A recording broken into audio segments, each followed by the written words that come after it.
Hello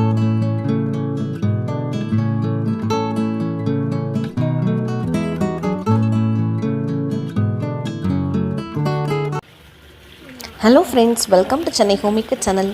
இன்றைக்கி நம்ம gardening video பார்க்க போகிறது இல்லைங்க.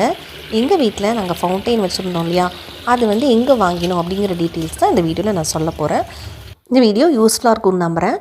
ஏன்னா நாங்கள் வந்து நிறைய இடத்துல கொஞ்சம் சர்ச் பண்ணி கொஞ்சம் ரேட்டு கம்மியானது வாங்கியிருக்கோம். ஆனால் இது வரைக்குமே ரேட்டு கம்மியாக தான் கிடைக்கும். நாங்கள் வாங்கினது ஆக்சுவலாக இதுக்கே 10,000 ஆகிடுச்சுங்க. பட் ஆனால் இது வரைக்கும் ரொம்ப கம்மியாக கூட கிடைக்கும் வேறு செல்லர்ஸ்ட்டு. இன்னும் நீங்கள் ஃபேக்ட்ரி மெயினாக பார்த்தீங்க அப்படின்னாக்க நாங்கள் இது வாங்கினது இந்த இன்ஸ்டாகிராம் லிங்க் கொடுத்துருக்கேன் பார்த்தீங்களா, ஹோம் ஸ்டே டெக்கர் சொல்யூஷன்ஸ், இவங்கள்ட்ட தான் நாங்கள் வாங்கினோம். மற்றபடி இதே ஃபவுண்டைன் வந்து அமேசானில் 14,000 எல்லாமே இருக்குது. நாங்கள் வாங்கியிருக்கிறது பார்த்திங்கன்னா அந்த ஃபைபர்னு சொல்லுவாங்கள்ல, அந்த மாதிரி பிளாஸ்டிக் பற்றி மாதிரி பட்டது, வெயிட்லெஸ்ஸுங்க. காற்றடிச்சா கூட விழுந்துடும் அந்த மாதிரி தான் இருந்துச்சு. பட் சூப்பராக எங்களுக்கு பேக்கிங் பண்ணி கொடுத்தாங்க. இது வந்து கார்கோ கொரியர் மூலமாக தான் எங்களுக்கு வீட்டுக்கு வந்துச்சு. நாங்கள் உடஞ்சிருக்குமோன்னெலாம் கொஞ்சம் ரொம்பவே பயந்தோம். வெயிட் மீன்ஸ் அந்த அந்த கம்பு வச்சுருக்காங்க பார்த்தீங்களா, சூப்பராக பேக் பண்ணி ஏதாவது டேமேஜ் ஆகக்கூடாதுன்ட்டு, அதுதான் வெயிட்டே தவிர்த்து இந்த ஃபவுண்டைன் வந்து வெயிட்டு கிடையாது.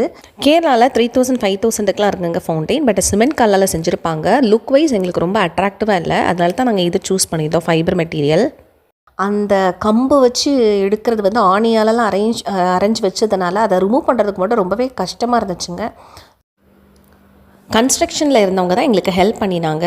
அதுக்கு பிறகு பார்த்திங்கன்னா சரி வீட்டுக்குள்ளே கொண்டு எப்படியோ வந்தாச்சு. வந்துட்டு உள்ளே ஓப்பன் பண்ணால் அதுக்குமே ஒவ்வொரு கவர் லேயராக போட்டிருந்தாங்க. அந்த ஒயிட் சாக்கு வச்சு, அப்புறமா ஒரு ஷீட்டு, அதுக்கு பிறகு இந்த ரேப்பிங் ஷீட்டு, அதுக்கப்புறம் உள்ள பபிள் ஷீட்டெலாம் வச்சுருந்தாங்க.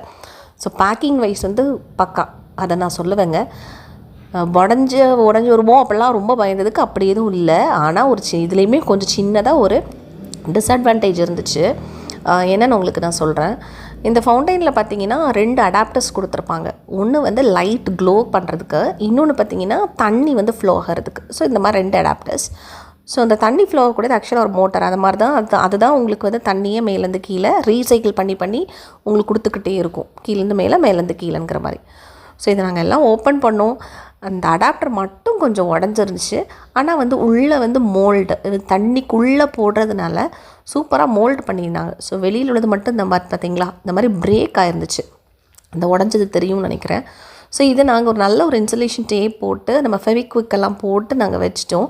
அதுக்கப்புறம் எங்களுக்கு ஒர்க் ஆகுமோன்னு ஒரு பயம் இருந்துச்சுன்னா இதுதான் மெயின். பட் நல்லாவே ஒர்க் ஆச்சுங்க.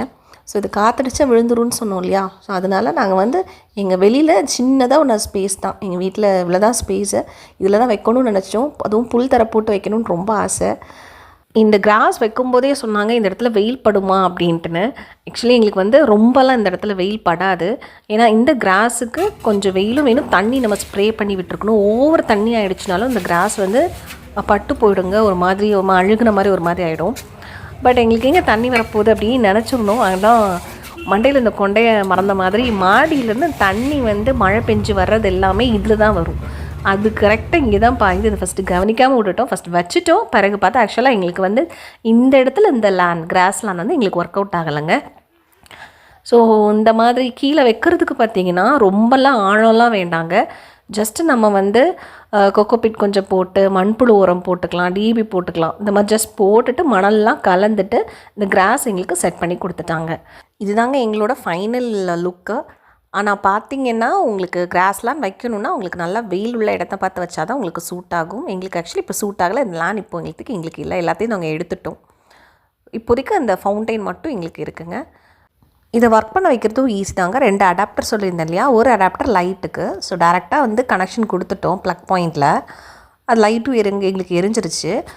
அப்புறமா கீழே பார்த்தீங்க அப்படின்னா அந்த தண்ணி போகிற பிளேஸ் தான் இந்த பிளேஸ். இதில் தண்ணி நிரப்பிட்டு அந்த உடஞ்சிருந்த அடாப்டர்னு சொன்னேன் இல்லையா, மோல்ட் பண்ணியிருந்தோன்னு, அதை நீங்கள் உள்ளே போட்டுடணும். உள்ளே போட்டுட்டு இங்கே மறுபடியும் கனெக்ஷன் வந்து நீங்கள் ப்ளக் பாயிண்டில் ஆன் பண்ணி விட்டால் போதும். தண்ணி உங்களுக்கு ஆட்டோமேட்டிக்காக உங்களுக்கு வர ஆரம்பிக்கும்.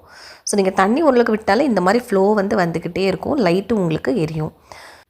இதில் நாங்கள் யூஸ் பண்ண அந்த தண்ணி படும்போது அந்த லைட் வந்து ஒட்டி தாங்க வச்சுருந்தாங்க சின்னதாட்டு. அதில் தண்ணி கொஞ்சம் பட ஆரம்பிக்கும் போது அது கொஞ்சம் இழக ஆரம்பிச்சிது. ஸோ அதையும் ஜஸ்ட் ஃபெவிக்விக் போட்டு, பிளாஸ்டிக் தானே, ஸோ ஃபெவிக்விக் போடும்போது ரொம்பவே ஸ்ட்ராங் ஆகிடுச்சு. ஸோ அதையும் நீங்கள் ஜஸ்ட் பார்த்துக்கோங்க எதுக்கும். இதில் இன்னொரு விஷயம் என்ன அப்படின்னா, கொசு மட்டும் உள்ளே முட்டை போடாமல் மட்டும் பார்த்துக்கோங்க. அதுக்கு மீன் கண்டிப்பாக நமக்கு வேணுங்க. ஸோ உள்ளே நாங்கள் ஃபஸ்ட்டு வந்து கப்பீஸ் தான் விட்டுருந்தோம். இந்த மோட்ரு போட்டு இந்த தண்ணியெல்லாம் ஃப்ளோ ஆகிறதுனால என்னன்னு தெரில, கப்பீஸ் நிறைய இல்லாமல் போயிடுச்சு. அப்புறமா மோலி விட்டுருந்தோம். மோலி விட்ட பிறகு கொஞ்சம் பெரிய மோலி விட்ட பிறகு கொசு தொல்லையும் இல்லை, மீனுமே நல்லாவே இருக்குதுங்க. ஸோ நீங்களும் இந்த ஃபவுண்டன் வேணும்னா நீங்கள் வந்து வாங்கி ட்ரை பண்ணி பாருங்கள். நான் லிங்க் கொடுக்குறேன், ப்ளஸ் அந்த காண்டாக்ட் நம்பர் கொடுக்குறேன். நாங்கள் வாங்கின பர்சனோடது. வேணும்னா உங்களுக்கு யூஸ்ஃபுல்லாக இருந்தால் வாங்கிக்கோங்க. இல்லை இது வரைக்கும் ரொம்ப கம்மி ரேட்லேயும் கிடைக்கலாம். அந்த ஃபேக்ட்ரி மாதிரி பட்டதெல்லாம் நம்ம இது பண்ணோன்னா கண்டிப்பாக கிடைக்கும். பிகாஸ் இது வந்து நார்த் இந்தியாவில் தான் வருது. எத்தனை செல்லர்ஸை நாங்கள் காண்டாக்ட் பண்ணியிருந்தாலும் ஒரே வீடியோவை ஒரே போல் தான் பண்ணியிருந்தாங்க. பிரிண்ட் அடித்த மாதிரி இந்த இது. ஸோ எங்களுக்கு உடனே ஒரு 5 days டைம் எடுத்துகிட்டு இதே போல் உங்களுக்கு செஞ்சு தர்றோம் அப்படின்னு சொல்லி தான் எங்களுக்கு எல்லா வீடியோஸ்லாம் அனுப்பி அப்படி தான் எங்களுக்கு ஷேர் பண்ணியிருந்தாங்க. ஸோ இது வரைக்கும் ரேட்டு கம்மியாக இருந்துச்சா இன்னுமே ரொம்ப நல்லாயிருக்கும். ஏன்னா வெயிட்லெஸ் ரொம்பலாம் இது பண்ண மாதிரி இல்லை, ஃபேக்ட்ரியில் ப்ரொடக்ஷன் இது. ஸோ இவங்கெல்லாம் ரீசெல்லர்ஸ் தான், நாங்கள் வாங்கினவங்களும். உங்களுக்கு இது வரைக்கும் அஃபோர்டபுளாக கிடைக்கிது அப்படின்னா கண்டிப்பாக நீங்கள் யூஸ் பண்ணிக்கோங்க. இந்த வீடியோ யூஸ்ஃபுல்லாக இருக்கும்னு நம்புகிறேன். சென்னை ஹோமுக்கு லைக் பண்ணுங்கள், கமெண்ட் பண்ணுங்கள், ஷேர் பண்ணுங்கள், சப்ஸ்கிரைப் பண்ணுங்கள். தேங்க்யூ.